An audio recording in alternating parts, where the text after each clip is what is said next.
Hello, my name is Jeff Webster, and I'm one of the game developers here at Megas Entertainment Studios. And I'm Alexander Mars, and also developer here at Megas Entertainment Studios. And today we're going to talk about Crash Bandicoot, the series, what we think. It's a series that was developed 17 years ago. It started in 1996. Yeah, that sounds about right. And it's one of the most loved and most adored games from PlayStation 1. Yeah, I think so too. I used to remember the days where I used to play the game, breaking boxes, collecting apples. These were the good days. Yeah, back then games were simple, weren't they? There was more attention put into the actual fun of the game other than, solving problems and stuff. Yeah, exactly. You didn't have to think so much. You were just going with the flow, whatever you had to do. You go back to the menu, go to the next level, until you finish the game. But so far it's so good, I think. Besides, all the way up to Crash Twinsanity. After that, I think they ruined the game with Crash the Titans and... I don't know, Crash to Insanity kind of like held the tide, It kind of like went with the flow. It turned it into a completely 3D platformer instead of a somewhat side-scroller. But I think it kept the mood down. It kept exactly the theme of the Crash Bandicoot series. What do you think? Yeah, I think so too. I mean, the hitting is still the same. He spins around himself, hitting randomly everywhere. He still collects apples. You hit the apples go away. You want to hit down on something, like break one of those metal boxes, you still have to fall down with your face first. I mean, it's still pretty funny, it's still pretty good. Crash is still stupid as we know him. Going over to Crash Mind over Mutants, I mean, that game, they kind of ruined it for me. No apples, so what's up with that, And then you have to kick people and punch people, I mean, the enemies. It's not the same Crash that I know, that I'm used to. For me, it's also the design of the new Crash, the design they went with from Crash of the Titans, which is another game that I didn't like from this series. If essentially the tattoos in the hands as one, it ruins the theme, I think, for me. Yeah, I think so too. And also they made him look cuter, more childish, not so edgy. Yeah. Yeah, what's up with that? You put tattoos there to make it a bit more badass, but then you make it a bit more cute. By the way, I like Coco. His sister is better, I believe. Her design looks a bit better, a bit more childish, a bit more teenager. But I like her hair, her whatever she's wearing. Yeah, I guess you're right. And how about Cortex? What do you think about Neo? Well, he kind of is one-dimensional now.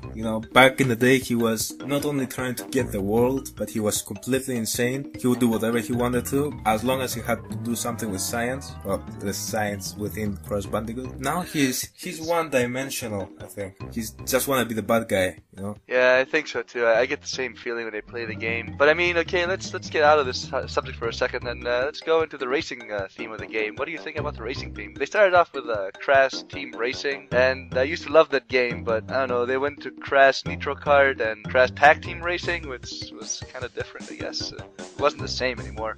Yeah, I believe that the cars on the game is a bit too brutal, a bit more, overhauled sort of way, pimped too much. On the other game is sort of simply, go-kart stylish. I guess you gotta allow for a bit of imagination to go into the cars, but it's gonna go with the flow, The cars from that game kind of like stuck out. It didn't like. Yeah, I mean, I understand what you're saying.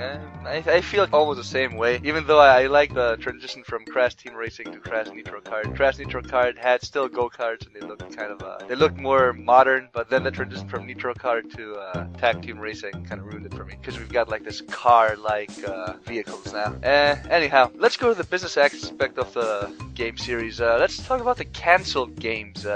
They had Cortex Chaos, Crash Team Racing 2010, and Crash Landed. What do you think about that? Yeah, I believe they were trying to get reattached with what the game was supposed to look like and, feel like in the gameplay. What's supposed to give to the gamer, the kind of feeling you were supposed to feel when you were playing. I believe they lost that and they were trying to get it, and it passed through from developer to developer, and we haven't found the successor title for the series yet. Yeah, I think you're right. I mean, there's many developers that took on Crash Bandicoot. I mean, there was Naughty Dog, Eurocom, Traveler's Tales, and various others. I think Naughty Dog did the best job so far, on, for my personal perspective here. Anyways, I think that pretty much covers the whole Bandicoot series.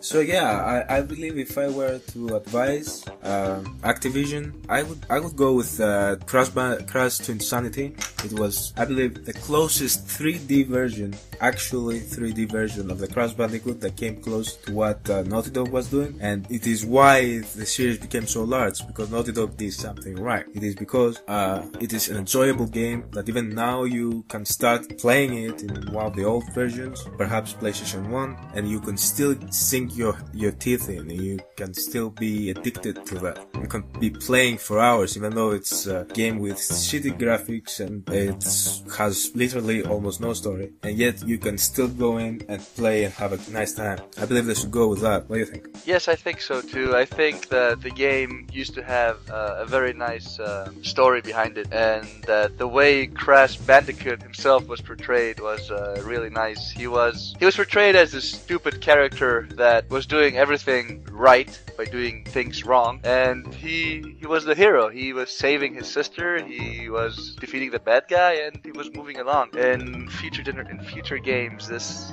kind of changed. It doesn't have the same flow as it used to. So, everybody, what do you think? Should there be a new title coming out? I believe I do, and if you do too, click like below this video. Thanks everybody, from us here at Megas Entertainment Studios. Have a nice day, and we'll see you in the next episode. Have a nice day.